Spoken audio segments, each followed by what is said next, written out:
Welcome everyone to another edition to As Above So Below Radio. I'm your host, Martin Hodgson, and it gives me great pleasure to have you tuning in today. When you get a chance, please visit the website holisticadvocate.com and sign up for our free newsletter. Also, take a moment to subscribe and become a member. You'll not only gain access to our commercial-free, subscriber-based interviews, but also treat yourself to an assortment of fascinating people worth listening to. Today's guest is Ken Rolla. Ken is an educator, a lecturer on holistic alternatives, and is the owner of a website called freshandalive.com. He is also a consultant, conducts workshops, provides recipes on his site, and sells an assortment of interesting products worth looking into. Join me in welcoming Ken here as we discuss holistic alternatives. I'd like to give you a warm welcome here to As Above So Below Radio. So let's get started here, okay? Okay. Okay. For anyone who's not familiar with you, can you just give a brief background about who you are and what motivated you to pursue your truth here? Okay. Well, I grew up in North Carolina and went to school for electrical engineering and got out of school and worked in computer science for about 23 years and did just about everything there is to do with software and hardware in that field. And as it turns out, I was born sick, very hypoglycemic, which means that I had blood sugar issues and hormone imbalances and gland imbalances from birth that would give me mood swings and energy swings depending on how tired I was and whether or not I had eaten. Mm-hmm. And I was raised, on the typical standard American diet, Mm-hmm. full of, fried food and sugar and starch and all the usual junk, lots of processed food. And so, and I also had worked in the medical system for about 23 years. And so it kind of came to a head when I was in my early 30s working at the North Carolina Hospital Association, and I was looking to find out if these mood swings and energy swings were psychological, emotional, physical, or what. And so basically, whomever I went to told me that, my problem was what they had the solution for. So, psychiatrists, psychologists, medical doctors, said I needed to have drugs or therapies of various kinds. And it just didn't make sense. And so ultimately, I wound up healing myself with living foods. And that is a live, uncooked, raw vegan diet. Mm-hmm. And so that set me on a path of discovery into natural health. And because I was a gearhead engineer, I was also always interested in quantum physics and understanding the nature of things. Mm-hmm. And so that pulled me into working with people who were involved with free energy and water fuel technology and technologies that can neutralize radioactive materials and that kind of stuff. Mm-hmm. When I was in the working in the medical industry, I got really tired of it and decided to get out. And so I became a potter for about 5 years. And that brought me from North Carolina to Florida. And so I was making pottery for a living in Florida. Mm-hmm. And by that time, I was living the Living Foods lifestyle, my wife and I. And so when new friends would come over to visit, and they would see we didn't have a television, and I'd open up the refrigerator to get them to drink, and it was full of unprocessed plant-based foods, and they would always ask me, what the heck's going on? And so I would wind up having 2-3 hour conversations about, why we live the way we live. I would just give them a short answer, but they kept wanting to know more. And so after about 6 or 8 times of that, I was complaining to a friend that I was tired of having these long conversations explaining our lifestyle to people. Mm-hmm. And he said, well, you ought to do a workshop for your friends and get them off your back. And I thought, well, that's brilliant. I'll do that. And so I did. And I spent a whole day. I called up my friends and found the ones that were interested, and I charged them $25, and I spent an entire day with them. And I showed them everything that I knew about doing the Living Foods lifestyle and how we did our thing. And they loved it, and they went home, and I thought, great, now they'll leave me alone, and I can get on with my life. Mm-hmm. But they went and told people. And so it wasn't long before my phone started ringing, and I had to do another workshop. And of course, those people went and told people, and then I had to do another one, and it just kept growing and growing. Mm-hmm. And about 6 months later, 9/11 happened, and my pottery business just tanked when 9/11 hit. Right. And the Living Foods teaching was just going gangbusters. It was just really easy. And so, I figured, well, maybe I ought to do this. And so that's how I got started teaching natural health and Living Foods lifestyle. And then because I was an engineer, I was always looking at things, particularly with biology and chemistry and anatomy and stuff. I was looking at it from a different angle than most of the people involved in the natural health industry. And I was also looking at interesting technologies from people like Nikola Tesla that were used for healing and stuff. And so ultimately I wound up developing some of those technologies and modernizing some of Tesla and other people's work, which brought me into the realm of creating devices for stress relief and getting people into deep sleep and improving plant growth and microbe growth for fermented foods or supplements and that kind of stuff. Mm-hmm. And then that led me into when the Japanese nuclear accident happened in Fukushima, Japan. I started looking to see if anybody had developed any technology based on this subtle energy that I was working with called scalar energy, to see if anybody was using that to clear nuclear fallout out of the sky. And as it turns out, there were a lot of people working on it. And it just so happens that because of my work previously with that technology, I had a better solution for it, and so wound up developing that. And so that's kind of where I'm at right now. That's one of my major projects right now, is clearing chemtrails and nuclear fallout out of the sky. All right. Now you also have a very interesting website called freshandalive.com, and mainly it's an educational website to empower people to take control of their health and so forth. Yes. Mm-hmm. Yes. Freshandalive.com is mainly for solutions for natural health issues. Mm-hmm. And then my blog, which is beyondrawfood.com, mm-hmm. is mainly my informational site where I have articles and interviews with mm-hmm. A lot of different cutting edge topics. Okay. Now, you put emphasis on the power of live food, raw food. Does this also include juicing as well? Absolutely. Juicing, the concept of live food is pretty simple. If you think about it, the only organism on this planet that eats its food cooked are human beings. No other organism, from bacteria to whales, mm-hmm. cooks its food, and commensurately, none of the others have the problems that we have. Right. A lot of the major problems that we have on this planet stem from some very basic fundamental issues in the way we're doing things. Mm-hmm.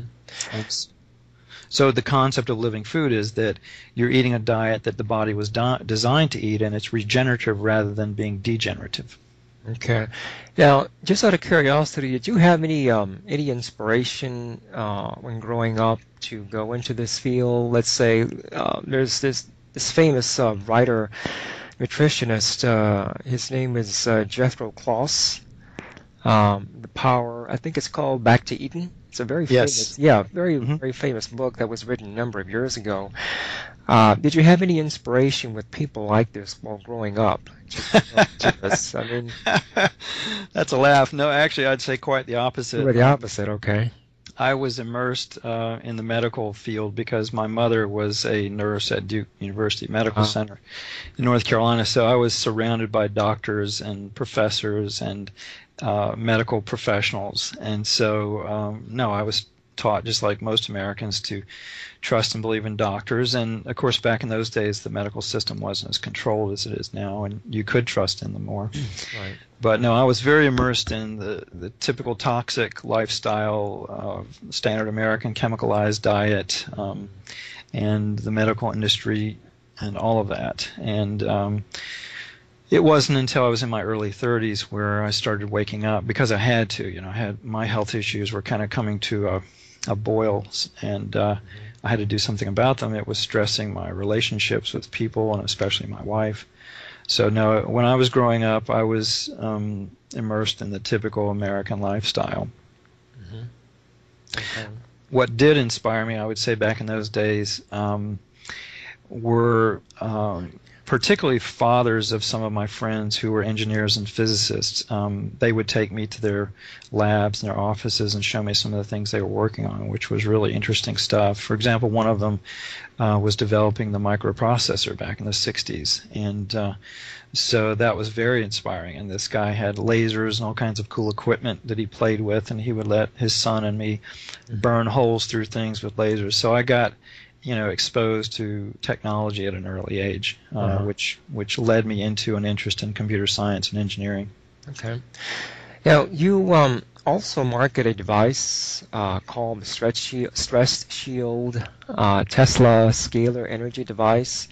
I believe, I think you don't want to really go specifically into this, but can you just cover the basics on this device? Sure.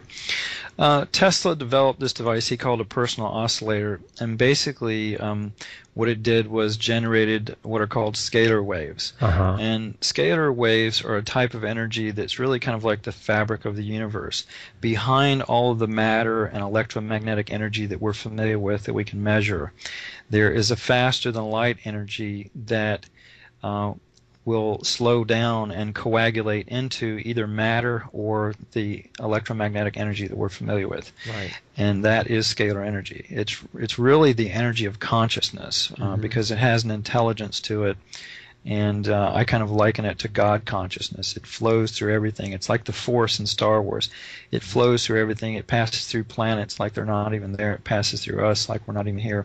And consciousness brings it into form and turns it either into matter or energies we're familiar with. So Tesla figured this out, and he developed devices to use it. And in the case of his personal oscillator, he would create frequencies that the human brain and nervous system and cells would entrain with. Like when we listen to music, if it's got a fast beat, it will excite us and wake us up and stimulate us, or if it's slow and relaxing, it will calm us down and slow us down. And as it turns out, the Earth and the atmosphere has a pulse that will slow us down and relax us and get us into deep sleep. So Tesla's scalar device would mimic the Earth's pulse and slow people down, accelerate healing, get them into deep sleep states at night. So I just discovered that technology and modernized it with newer technology, and made it compact so you can carry it with you, and that's what the Stress Shield is. Just out of curiosity, what do you say to the skeptics? The majority of Americans, they're pretty much inclined to accept authority, in this case the medical authority. What do you say to those who question what you're doing, the materials that you're promoting on your website? Well, first of all, skepticism is good, because there's a lot of nonsense out in the world, and increasingly these days with the internet. So a healthy skepticism is good. And being an engineer and being a very applied science, I've always felt that the only thing that really matters are results. And so with these things I'm talking about, you can measure results in human bodies, in plants, in animals, and in microbes. You can see the effects, you can measure them. And so for the average person, there are ways that you can test to see if these things are working. And these are some of the things that we tell people, ways that they can check. I mean, normally it's going to be pretty obvious with the stuff that I work with whether or not it works, and that's why we offer return guarantees and things on them if for some reason somebody doesn't notice a marked difference. But basically it's very easy to test any device or supplement or anything you're using to improve your life, just take measurements of your blood, your brain waves, different types of analysis, hair analysis. There's quantum biofeedback, which is a type of analysis that can tell you what's going on biologically. And that way you can see for yourself, whether or not whatever you're doing is working. Right. Okay. Interesting. Okay, let's switch topics here. Let's just talk about chemtrails here. Matter of fact, we see them all over being sprayed here in Los Angeles almost every day. People don't want to talk too much, the news in particular, they don't want to talk too much about the effects of the Fukushima radiation disaster. That's been hushed up completely. And of course, anyone living in any major city, there's the issue of air pollution. And my understanding is that you have a device that can, in effect, eliminate the chemtrails, the pollution, and quite possibly the radiation from the atmospheres, from the skies. Can you just go a little bit into this? Yeah. First of all, for people that may think that chemtrails are just a conspiracy theory, it's the beautiful thing about the internet these days is that you can Google or YouTube just about anything and find out the facts about it. Right. And so, for example, with chemtrails and geoengineering, all you have to do is go to YouTube or Google and search on the word geoengineering or chemtrails, and you will see there are scientists like Harvard professor David Keith online talking about geoengineering and admitting that they're dumping 10 to 20 million metric tons of aluminum, barium, and strontium metal powders in the air globally every year. So it's not a conspiracy theory. It's very easily verifiable, and there are many scientists working on this, and there are many scientists now publicly talking about it. And David Keith himself admits that a few years ago it was very hush-hush because it was not, it was considered very unpolitically correct to even talk about this stuff in public. But now they're having conventions about it. There are movies made about it. There are two movies in particular that you can see on YouTube that are free. They're full-length feature movies. One is What in the World Are They Spraying? And the other one is Why in the World Are They Spraying? You can also search on David Keith on YouTube, and you can see his public talks about this stuff. So it's not a conspiracy theory, first of all. It's very much a verifiable fact. It's going on globally. I noticed it years ago because people I was working with and myself, when I go out and get testing, they were showing up, and I was showing up with these metals in my system. And so I suspected right away that it was chemtrails because I was already aware of that phenomenon. And so, so then the question is, what do you do about it? Well, up to that point, what I had been doing about it was simply detoxing my body and using supplements and minerals, for example, like zeolite and seaweeds and things to pull these metals out of the body. And then I also would use microbes on my property and on my garden to break down those toxic elements into non-toxic elements. But then when the Fukushima nuclear accident happened, I knew that there was going to be a lot of fallout and it was going to be coming across the U.S. and spreading globally because I had already studied the results of the Chernobyl accident 20-some years before. And of course that was heavily suppressed, and the degree of damage that it caused is still heavily suppressed. But I knew that it had caused birth defects and higher infant mortality rates, and infertility rates increased radically in the U.S. And of course it also poisoned water supplies and things. So that was already documented with Chernobyl. And so it appeared that Fukushima would probably be worse, and as it turns out it probably is. It's hard to get facts about it because, as you said, it has been heavily suppressed.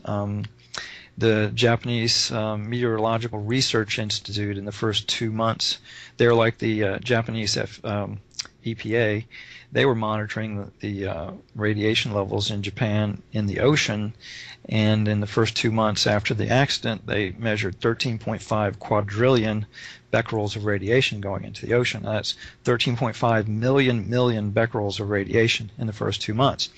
So rather than stepping up the monitoring and and being more diligent about measuring what was coming out. Japan, the United States, Canada, and other countries completely shut down their monitoring so that no reliable information could be gotten about it. Mm-hmm. So seeing all that going on, immediately when that accident happened, I started looking for more proactive solutions to this radiation problem. Mm-hmm. And I suspected that somebody out there was working with scalar energy to clear this stuff out of the sky. And as it turns out, there were a lot of people doing it. There were thousands of lay people all around the world and across the U.S. that were building homemade devices called chemtrail busters or cloud busters. Mm-hmm. And based on the work of a man named Wilhelm Reich. And so I was looking at that, and there was also a Russian physicist named Alexander Golod who was building very large pyramids, like 140-foot high pyramids, and discovering, because he worked for the Russian government, he had like a $5 million a year budget, and he had the money to do science, heavy-duty science on it. Mm-hmm. And what he was doing was creating scalar waves with pyramids that would neutralize the radiation, not just in the air but also in the groundwater, and had a lot of amazing effects, cleaning up air pollution, and also, even, believe it or not, bringing back extinct species of flowers. They discovered that there were some flowers growing on the fields around the pyramid that he built outside of Moscow. Turns out they had been extinct for 11 million years. Wow. And he had theorized that the genetic pattern for everything that ever has existed or ever will exist is out in the quantum field, or what some people might call the Akashic records. And this scalar energy that these pyramids can pull in can manifest these things in our physical reality.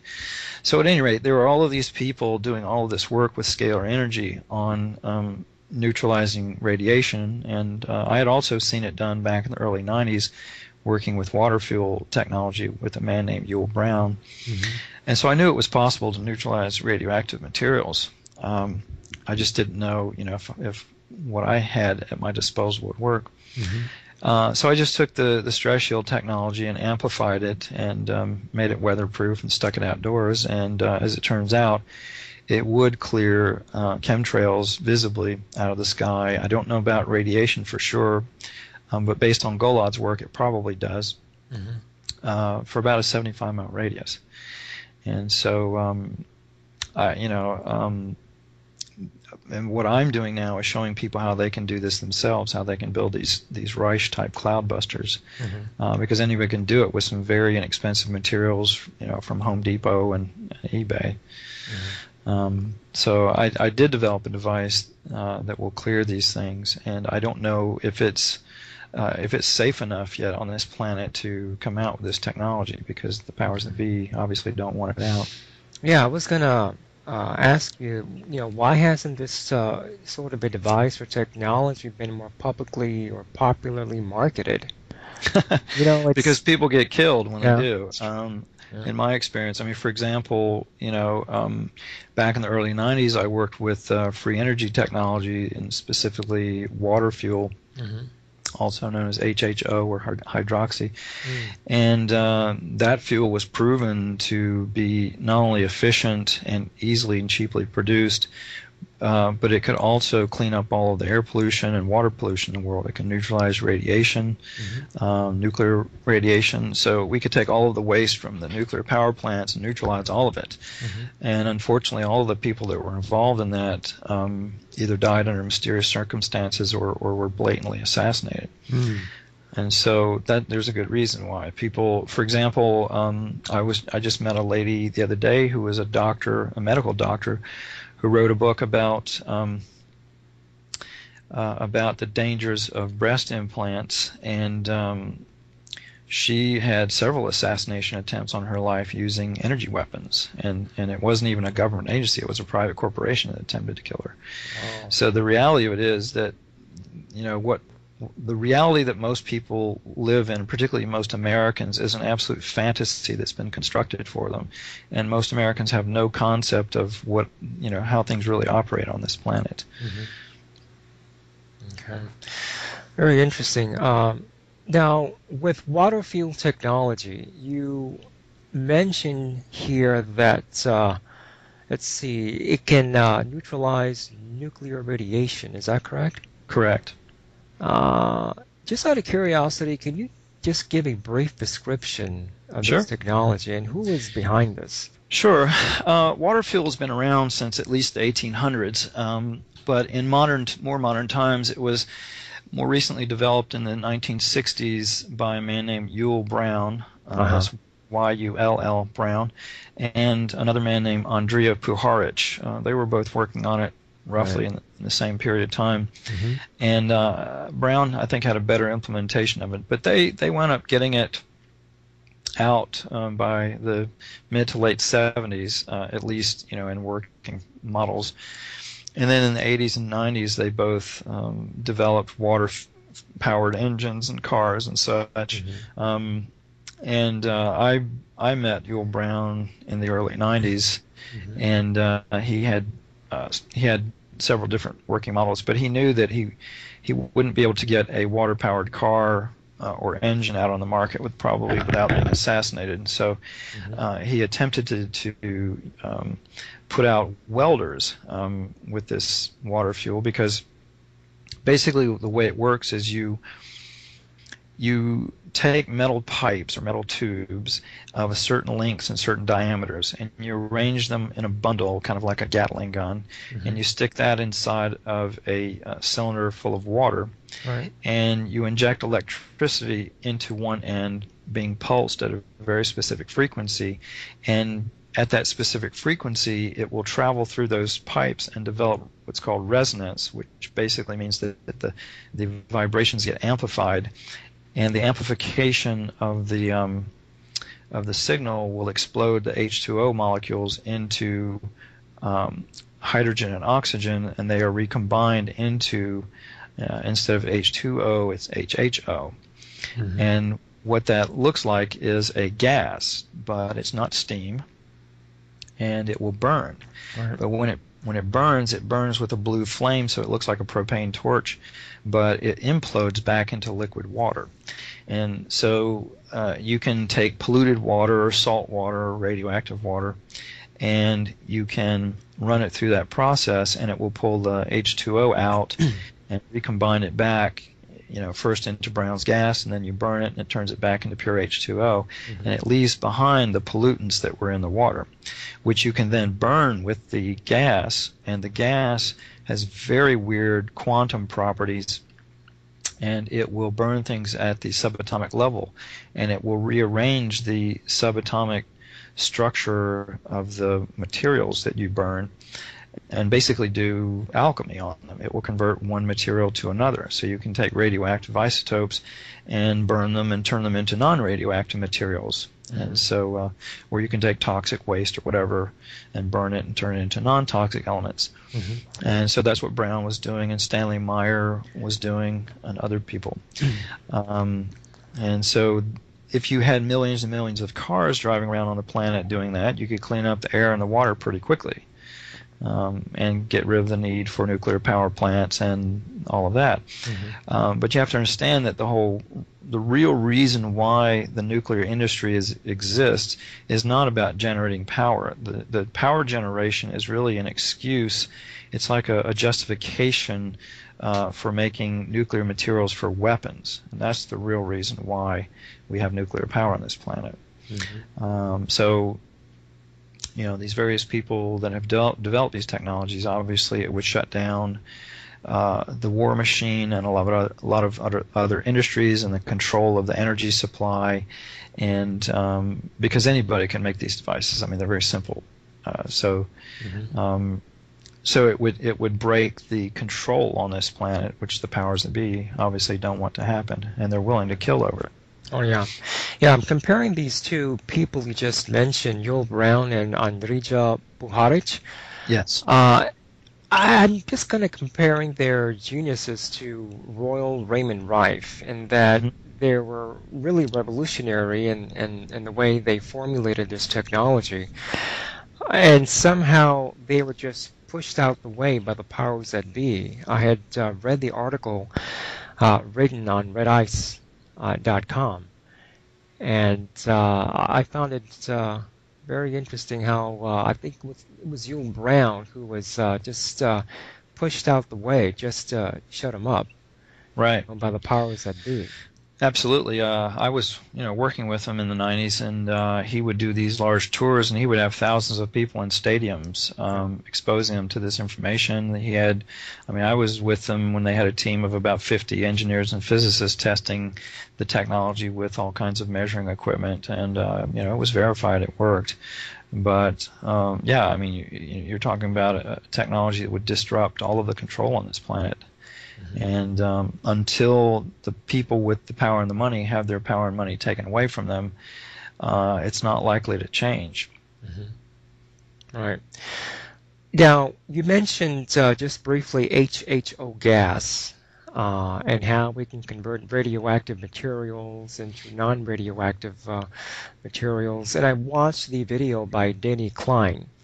I thought Hmm. it was very fascinating too. So, in effect, what they're doing is just burning water, right? Right.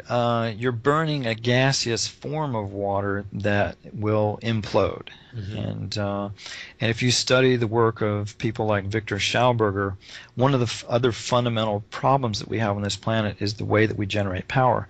All of the power generation systems on the planet use explosive force technology. And explosive force technology is always toxic and it always has negative side effects. Implosive force technology is what nature uses to have non-destructive power generation. And so that's what this HHO is. You burn it and it implodes back into water. Same thing with vortexing. There are other technologies that use vortexing, which is an implosive force, it's like a tornado imploding upon itself.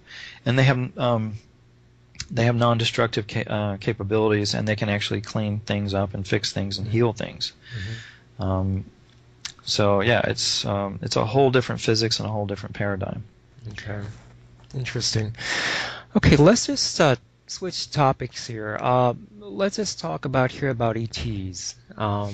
There's so much mystery surrounding this topic. You have the Roswell crash, to our government's involvement with the Greys, to the exchange, in this case, the exchange of hardware technology for software, the abduction of U.S. citizens, and so forth, to the hidden roles of reptilians that play a role in the matrix that's all around us and so forth. And you mentioned that you were approached or approached by benevolent reptilians. Can you just go into this? Because the understanding is that reptilians don't like us, don't like don't like humans. They see us as pretty much cattle, from what I understand. And so Well, there's truth to that. It's kind of like when you ask, are Americans benevolent or not? Most Americans are, some aren't, and it's the same thing with, based on my experience, it's the same thing with these reptilians and other extraterrestrials. right, First of all, I guess I should back up and talk about how I had these encounters, because right, something that I discovered in working with some of these advanced technologies is that I would say most, if not all, of the scientists I know who have worked with advanced technologies are having extraterrestrial contact in one form or another. Some of them overt physical contact. A lot of them are channeling information that's coming from extraterrestrial sources, and they're consciously aware of it. And some are not consciously aware of it, or they will say that it's coming from God or Jesus or somebody. And so in my experience, I just, growing up as a little kid, I just had unusual experiences, like very vivid, colorful dreams, and a lot of unusual altered state type dreams. and I say altered state, not really altered state, just very, very vivid, colorful dreams that I remembered, some of them for the rest of my life. Mm-hmm. And then that evolved over time into becoming more and more consciously aware that there was something communicating with me outside of myself.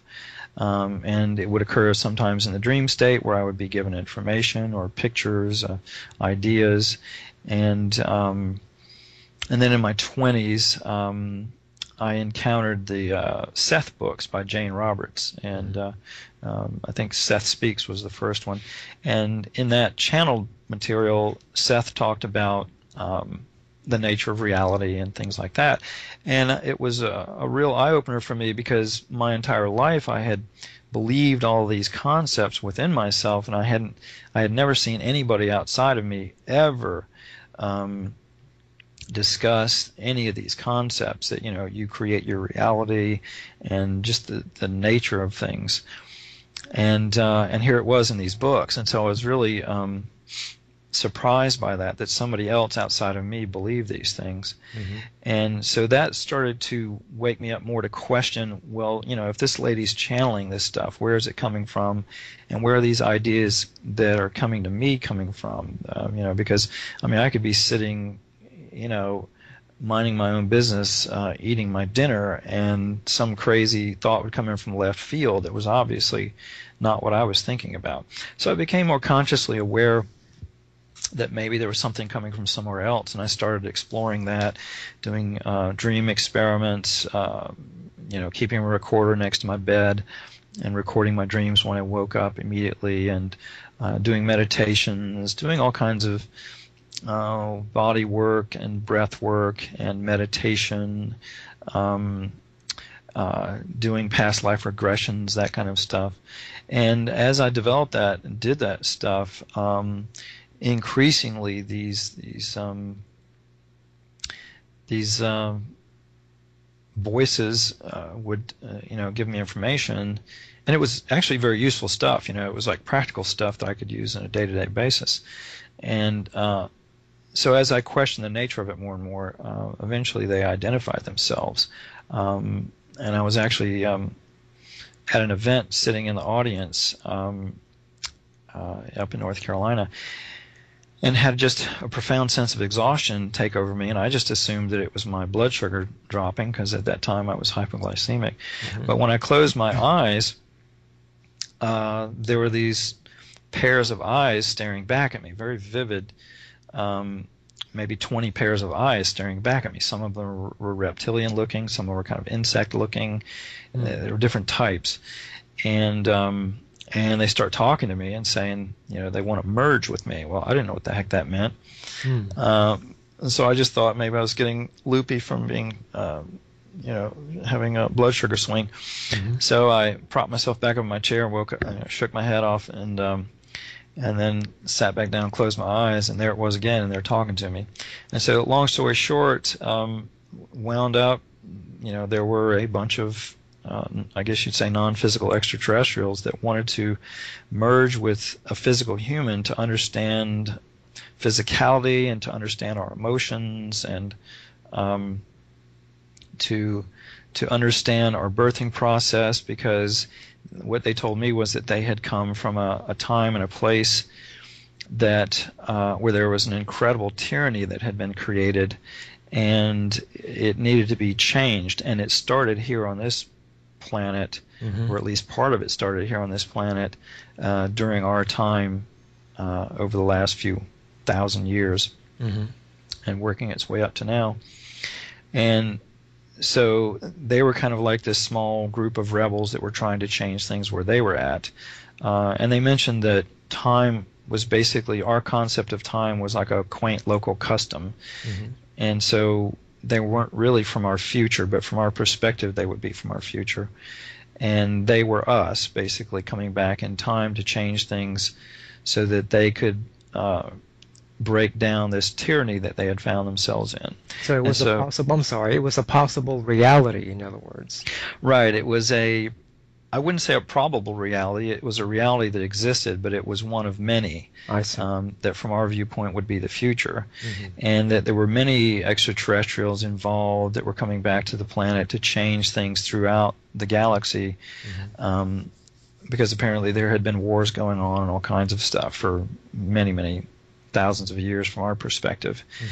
And so they needed to understand human emotions because our emotions were very unique and gave us power that enabled us to, well, do things like have compassion and understanding. And these reptilians and others didn't have emotions like we did because they weren't birthed the way we were. They were, when a reptilian couple had a baby, they would have an egg, and that egg would be put in a collective nursery, and it would be hatched, but it would never see its parents. Kind of like if you think about it, the way reptiles are hatched here on Earth. Right. They're hatched in a nest. They go out on their own. They fend for themselves, and that's pretty much the way it was in their realities. Hmm. As soon as these little children were able to operate on their own, they were left to themselves, and so they didn't develop emotions the way we have. And from our viewpoint, they would seem very, very sociopathic or psychopathic, and hence the reputation of the reptilians to be nasty characters and not care about us. Hmm. And that's what they shared with me, was that the majority of reptilians did view humans and other life forms just as the way we view cattle. Most people view cattle on these, you go to Texas and you look at these huge cattle farms with millions of heads of cattle. People drive by and they don't think twice about the morality of these million heads of cattle sitting out there just waiting to be eaten, and being kept in inhumane conditions and fed all kinds of toxic chemicals, and the whole destructive way that they're being raised and used for food. Nobody thinks twice about that, pretty much, on this planet, particularly the average American. And that's kind of how these reptilians view us.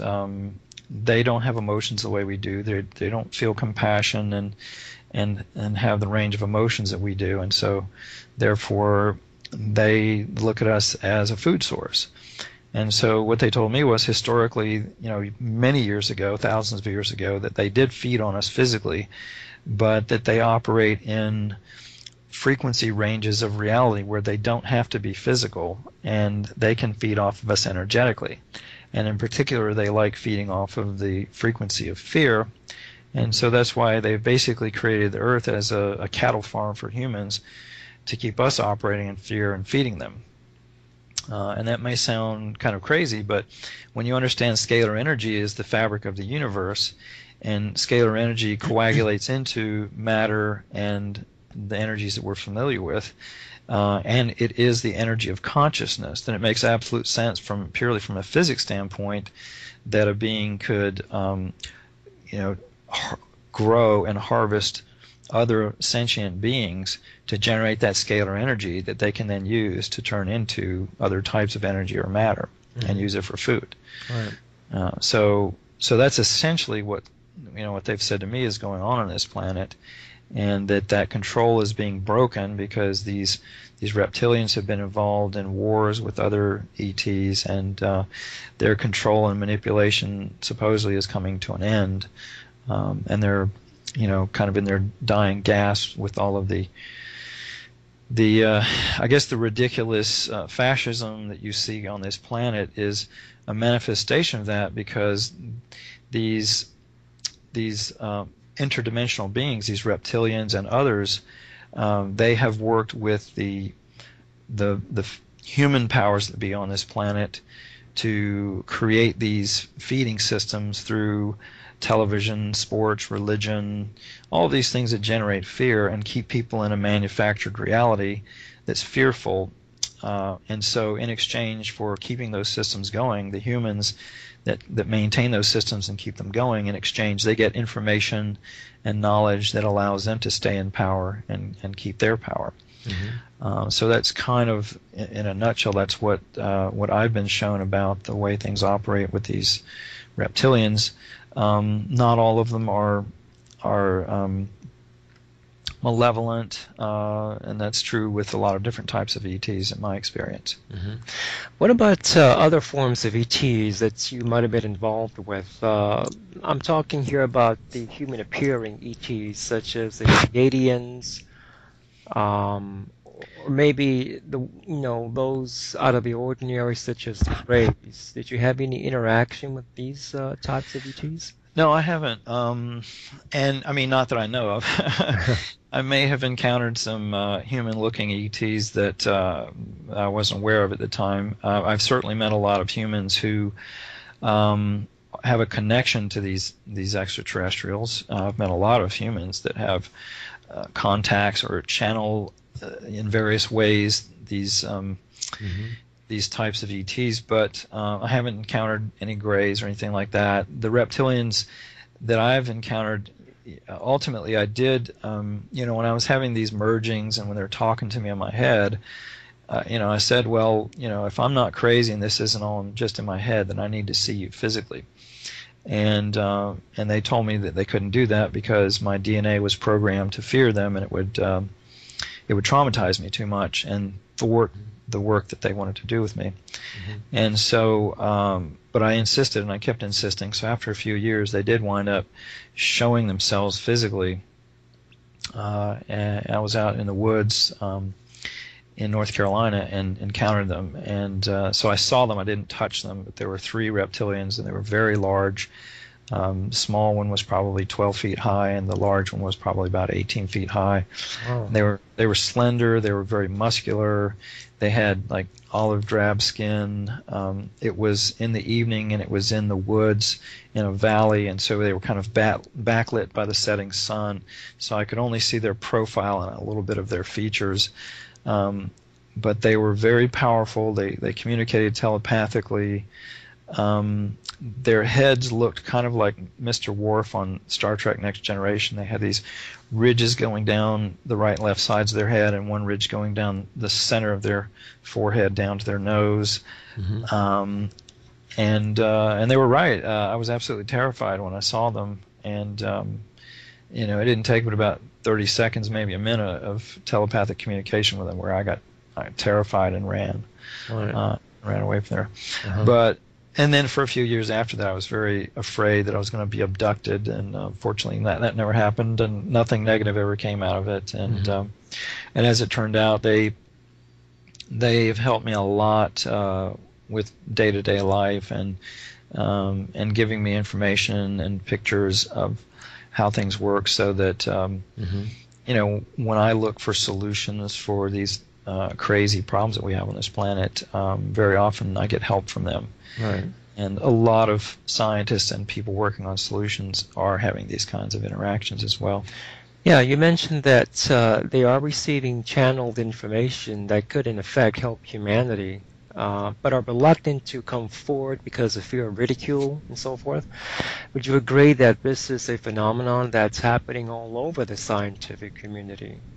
Absolutely. I think it's very commonplace, and not just in science. I think it's common in every industry and every belief system. Some people will interpret it different ways. I have some friends who interpret it that Jesus is communicating with them. Mm-hmm. It depends on your frame of reference. And,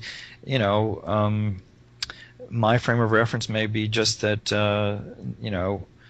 extraterrestrials is what I can conceive of. So maybe the nature of it is different than what I'm conceiving of it. Mm-hmm. But in my experience, definitely, I've had many friends who are creating solutions on this planet who are definitely getting downloads.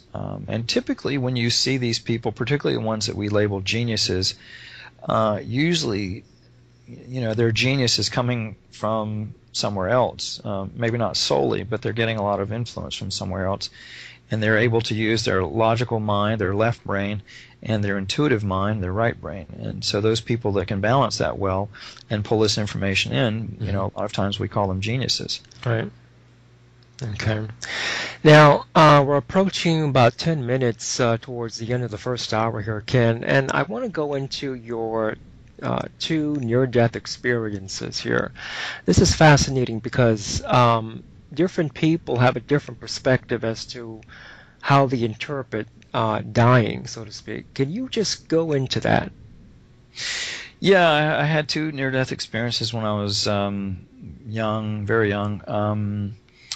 The first one was I was maybe 10 years old, and I was climbing a tree in my backyard, and I was probably 20, 30 feet up in the air, and fell out of the tree. And as I was falling, I was grasping at branches, but it was a willow tree, so there weren't really any branches substantial enough to stop me. And so as I was plummeting down through the tree, I was right over a fence with spikes sticking up from the top of the fence. Right. And I thought for sure I was dead and impaled. And I was just grabbing and grabbing at branches as I was falling, and nothing was catching. And at the last second, of course, I grabbed a branch, and it broke, and it swung me down. And it stopped just to where the spikes sticking up from the top of the fence were hooked underneath my rib cage.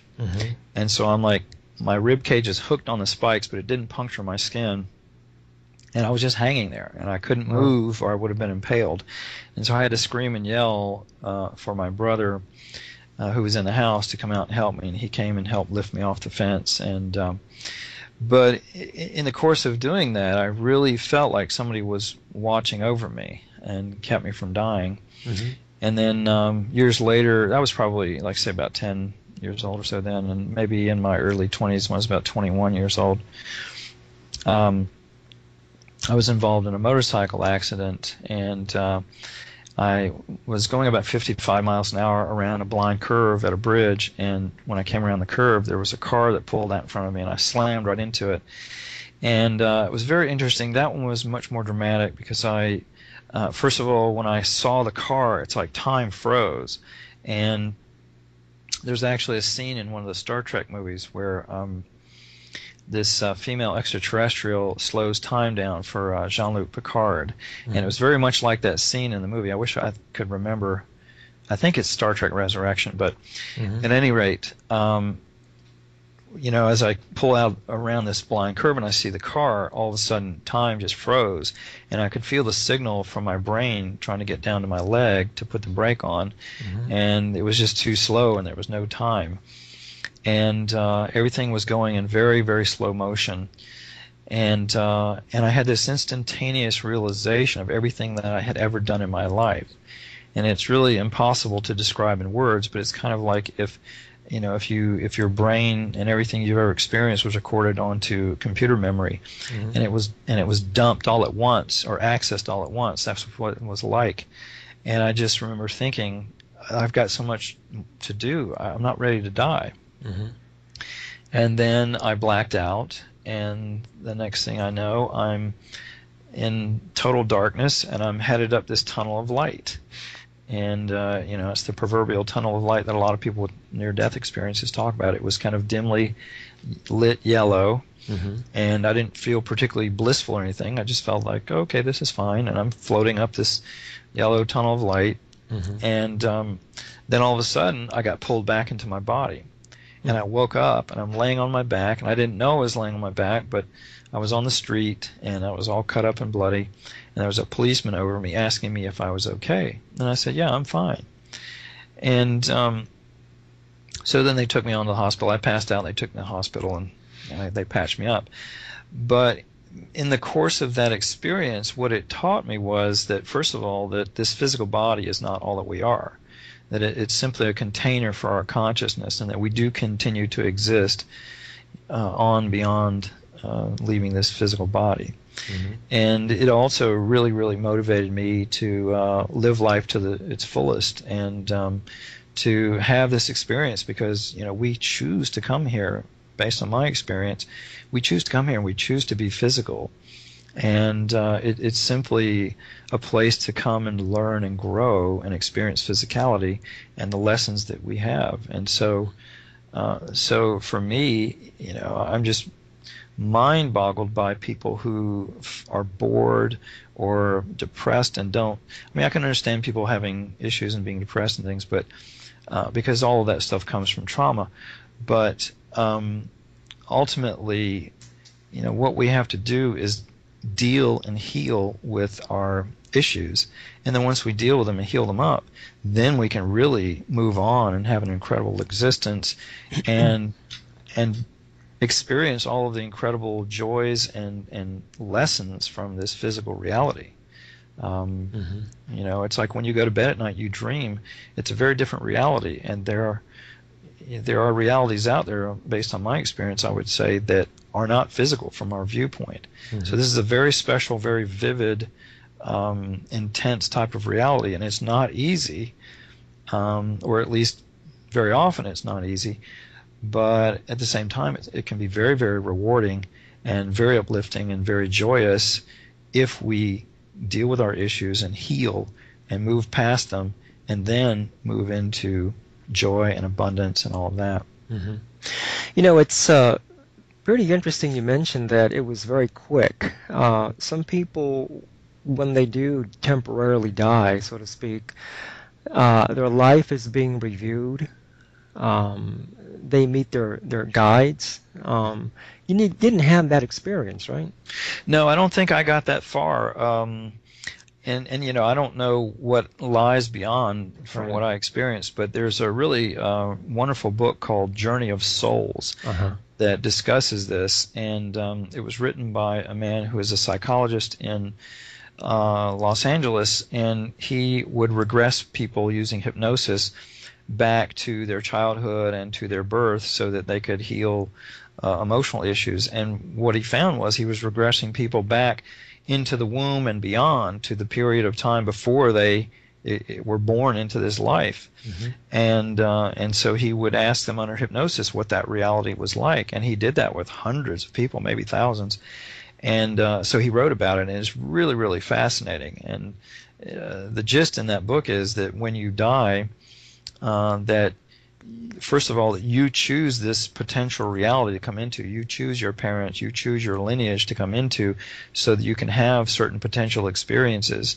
And then when you die, you review, first, according to this book, you meet dead relatives or friends or people that will help you to refamiliarize yourself with non-physical reality. And then they move away, and you start working with your guide, who has been working with you in the physical world, to evaluate how well you think you lived your life, and not from any judgmental standpoint of, you know, did you live according to what God wants you to do or whatever, but did you experience the things that you wanted to do?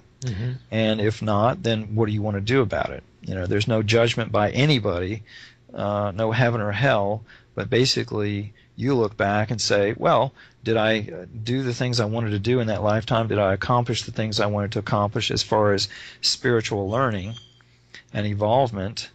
And if not, then you decide what you want to do about it. Do you want to come back, have another life? Do you want to go somewhere else? Because there are other planets besides Earth where there's life. So it's a very interesting book.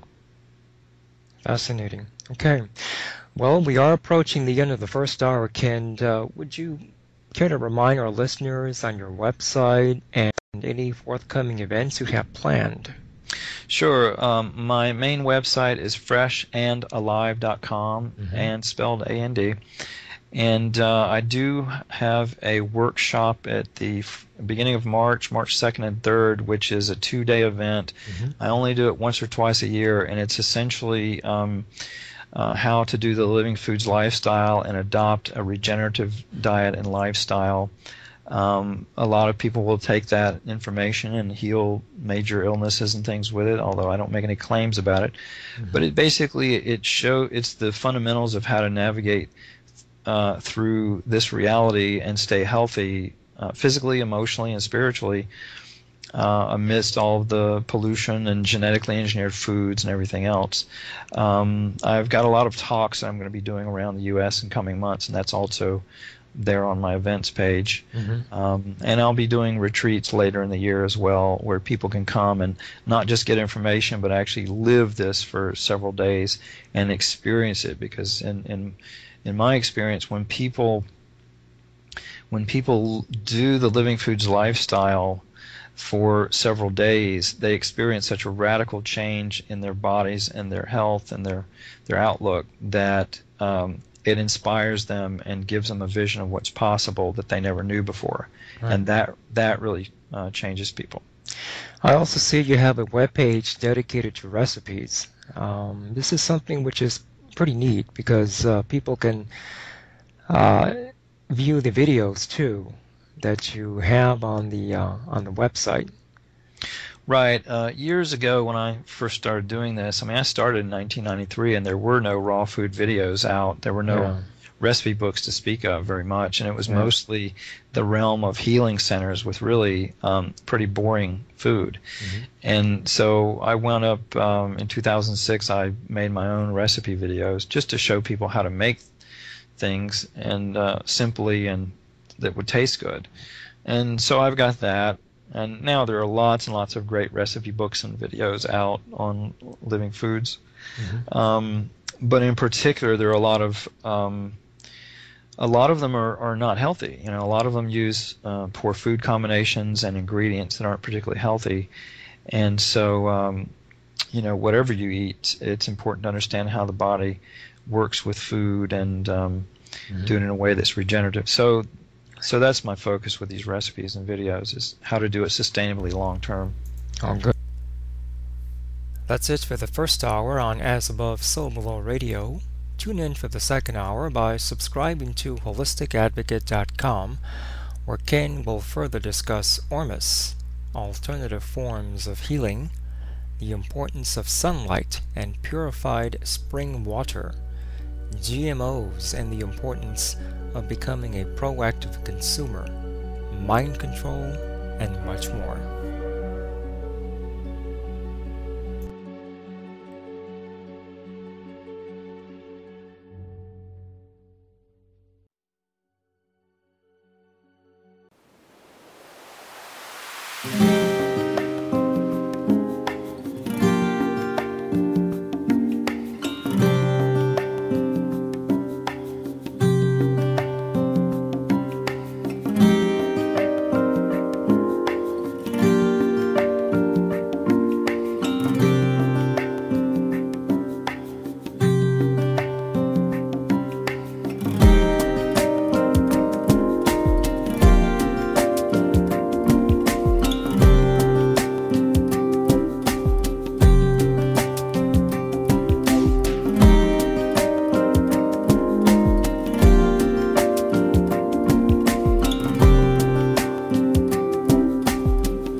You're listening to As Above, So Below Radio.